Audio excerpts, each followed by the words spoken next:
धुळे जिल्हा परिषदेची सर्वसाधारण सभा खेळीमेळीच्या वातावरणात संपन्न। 16 विषयांवर चर्चा तर सर्व विषय मंजूर।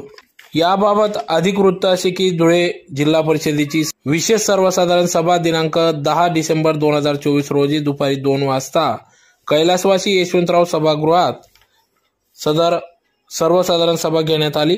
या सभेत एकूण 16 विषयांवर चर्चा करण्यात आली, ज्यात प्रामुख्याने पशुसंवर्धन विभाग, बांधकाम विभाग, आरोग्य विभाग, कृषी विभाग, शिक्षण विभाग आदी विषयांवर या ठिकाणी चर्चा करण्यात आली। त्याचबरोबर 2023-24 वर्षाचा वार्षिक प्रशासन अहवालास मंजुरी देणे, माजी जिल्हा परिषद अध्यक्ष निवासस्थान भाडे मंजुरी देणे, 2025-26 सर्वसाधारण सभेचं जनसुविधा, नागरी सुविधा, तीर्थक्षेत्र योजना आराखडा ग्रामपंचायत विभाग मंजूर करणे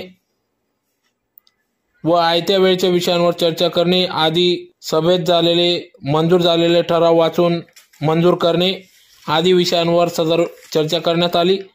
तर सदर सभा ही अध्यक्ष धरतीताई देवरे, सीओ विशाल नरवाडे, उपमुख्य कार्यकारी अधिकारी महेश पाटील, अतिरिक्त मुख्य कार्यकारी अधिकारी चंद्रकांत पवार, सभापती ज्योतिताई बोरसे, सभापती सोनीताई युवराज कदम, जिल्हा परिषद सदस्य संग्राम पाटील, जिल्हा परिषद सदस्य पोपटराव सोनवणे, जिल्हा परिषद सदस्य ललित वारवडे, जिल्हा परिषद सदस्य संजीवनीताई शिसोदे आदी सदस्यांनी या ठिकाणी आपले विषय मांडले, ज्यात प्रामुख्याने या ठिकाणी शिक्षक बदली त्यासह आदी विषयांवर चर्चा करण्यात आली। यावेळेस जिल्हा परिषद सदस्य संजीवनीताई शिसोदे यांनी जनसुविधा, नागरी सुविधा अंतर्गत झालेल्या जीडीतील विषयांना मंजुरी द्यावी, अन्यथा या संदर्भात कामांना मंजुरी न मिळाल्यास न्यायालयात दाद मागेल असा देखील इशारा या ठिकाणी संजीवनी शिसोदे